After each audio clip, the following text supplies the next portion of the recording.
People don't want to hear that sometimes because they want to hear that you've done enough. You're amazing.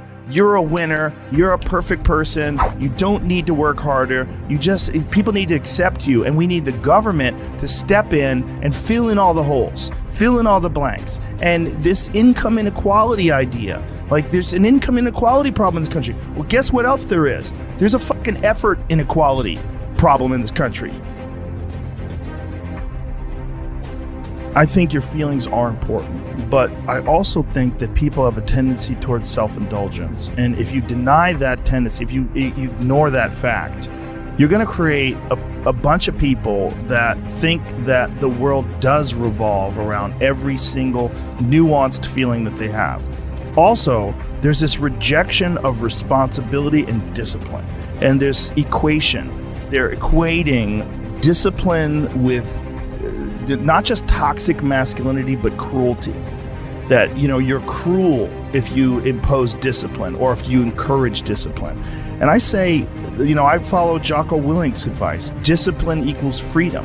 And I think that's real. And I think that if you can figure out a way to work hard, you will feel satisfaction from the results of that work. It makes you feel better. For a society that's so concerned with feelings, you should be looking at all the different ways that the life that you choose affects the way you feel about things. And if you have really accomplished goals and actually exerted discipline, done things that were difficult to do that you didn't necessarily want to do, but you knew had long-term benefits, that is a part of being like an actualized human. That's a part of being a man. It's a part of being a woman. It's a part of being a person who accomplishes things in life. And we're all engaged in this weird idea. And this weird idea is that you work and you get a certain amount of money for that, but the money's not proportionate to effort. It's proportionate to your thought process, how you find your way through things, problem solving. It's basically a puzzle. And some people find an easy path to that puzzle. You invent something amazing, and then you're insanely wealthy. And people say, well, that's not fair. But it's not about fair.